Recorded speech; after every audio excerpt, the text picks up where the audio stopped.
Hello, I'm Dr. Benjamin Miller. In today's video, we'll cover 50 years of theory about the rhetorical situation. We'll move quickly, but you can track down the references if you want more information. We'll cover 4 arguments about the rhetorical situation, each argument an attempt to map communication so that we can better analyse texts. Okay, so we'll begin with the most famous definition by Lloyd Bitzer in 1968. In the journal Philosophy and Rhetoric, Bitzer defined the rhetorical situation as a context of persons, events, objects, relations, and an exigence which strongly invites utterances. So there is an exigence or urgent problem that invites someone to suggest a response or a solution. In Bitzer's model, an author discovers a problem and responds to it.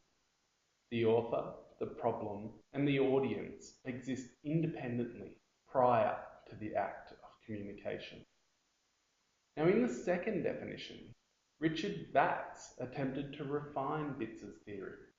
In both models, we have an author, an audience, and a message or a solution in a relationship to an exigence or problem.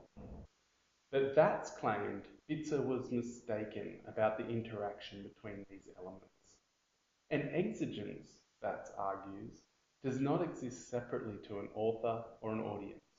Instead, the author creates a sense of urgency about an issue through language.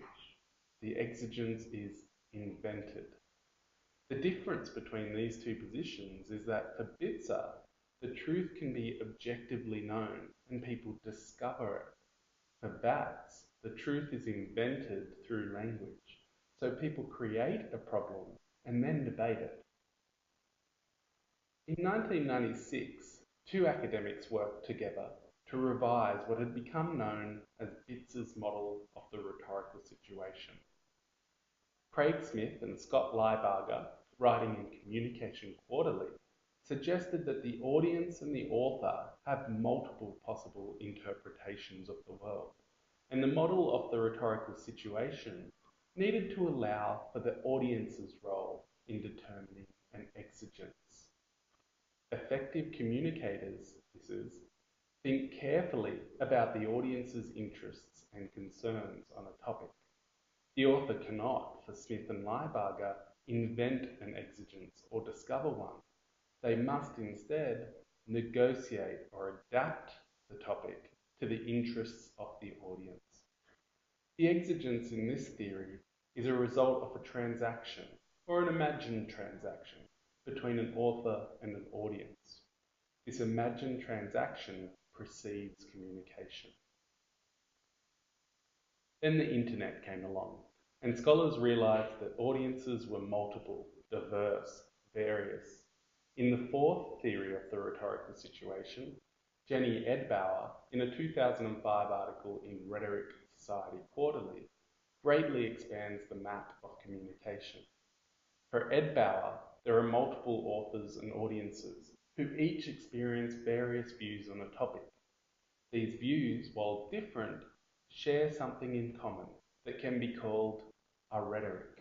For example, a rhetoric of immigration, or a rhetoric of Islamophobia. Using an ecological model, think of the tree, for example. Edbauer describes a number of authors who were influenced by their own feelings and experiences about a topic, which is shaped by the gendered, raced, sexuality, etc. of their own bodies in particular places.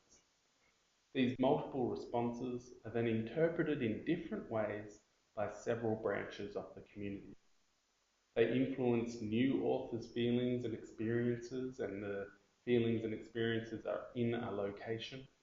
And new authors and responses go on to fertilize an ever-growing rhetoric about a topic. For Edbauer, this is a rhetorical ecology, a more complex understanding of communication that better accounts for the complex ways we interact and create arguments. So that's a brief history of the rhetorical situation in theory. The challenge now is to apply some of these ideas to examples of texts in real life. to see which theories lead to a better understanding of communication and society.